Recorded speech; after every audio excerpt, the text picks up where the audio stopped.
Newsflash. Here's another one. Another one relating to our stories.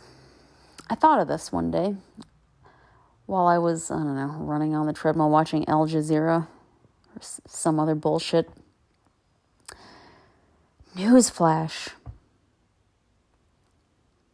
A part or a piece of the conditioning that informs the stories that we tell ourselves.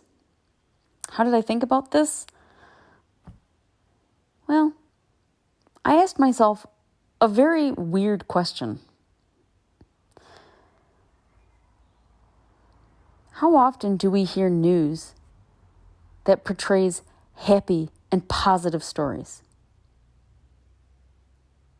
Not very fucking often. What about reality television? What do we like to watch?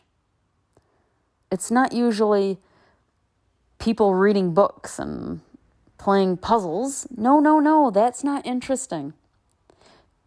Society's become obsessed with these reality TV shows where people just fucking fight and bicker. We have become conditioned by either actual news or reality, put that in air quotes, TV. We are taught by media in general that what's interesting and exciting is drama and adversity. So it is any real, it's not surprising then that when we tell ourselves stories, we want to make them dramatic and interesting.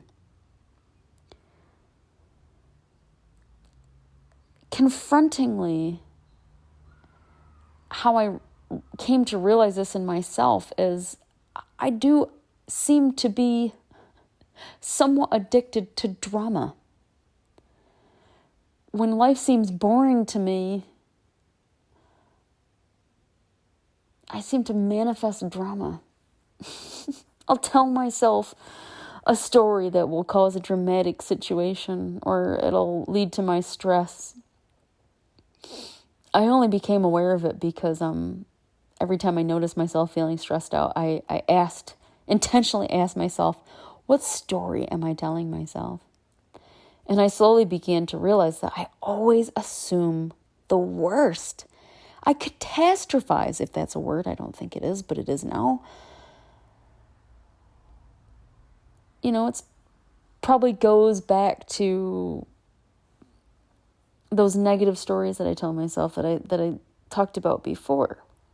No, they're not they're not so bad that I'm causing myself to have panic attacks. No, it's more like I assume the worst because it's exciting. It creates a situation. It creates chaos that part of me doesn't want and another part of me thinks is exciting. And those parts don't always get along, and that's what creates stress.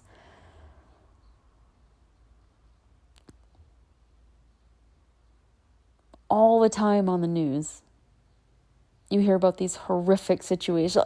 You watch the news, it's a half an hour of one fucking tragic situation after another. All you have to do, I stopped watching the news a long time ago because it would actually give me panic attacks. But when's the last time there's never any news stories that are just about, hey, just so you know, there's this really great thing going on over here. And there's these people over here that are doing this fantastic thing. Finding news that is dramatic and somewhat, if not completely tragic, that's status quo. If we want to feed ourselves positive news stories, we actually have to go out and look for it. Welcome to why I lay in bed at night usually watching videos about recovered animals and two weird types of animals that have become best friends. I love that stuff. That is what I choose to feed myself. That's the kind of stories I choose to invite in. Because if I'm honest, I create enough of my own drama in my own head with my own stories. I don't need to feed it to myself in the form of television. And yeah, I don't even own a television. I just watch reruns, Friends on my phone. But as I talked about in the storytelling podcast, a lot of what subconsciously informs our stories is the world around us, and it impacts us in ways that we are totally not aware of. And just in that one day where I noticed, it's like, holy shit, there are no good news stories.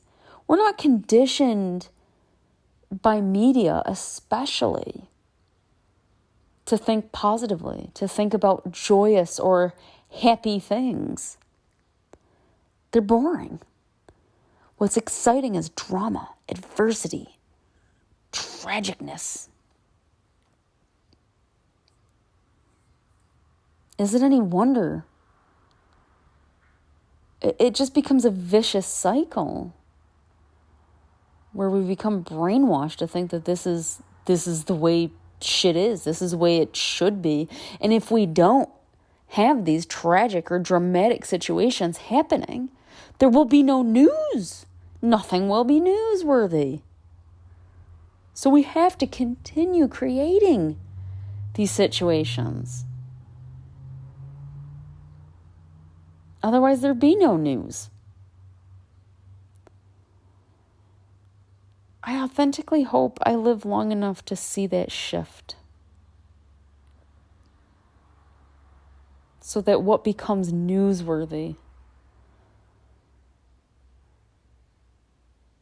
is stories of positivity, people helping one another,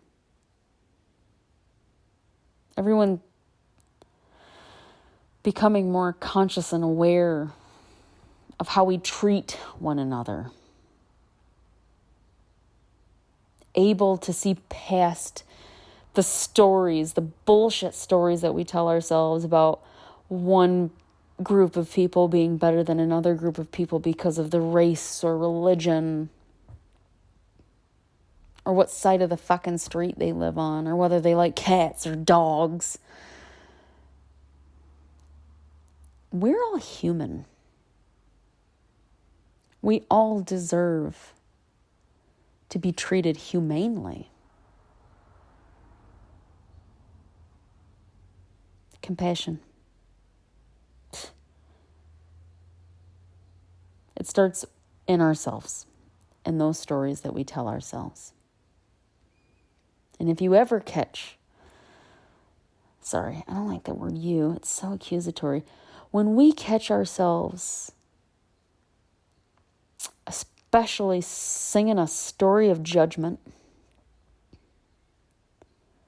we would do well to first make sure we are being just in that judgment. Because I don't know anybody that's fucking perfect. So for us to expect others to be perfect through our own eyes, to expect other humans to do what we think is right for them, well,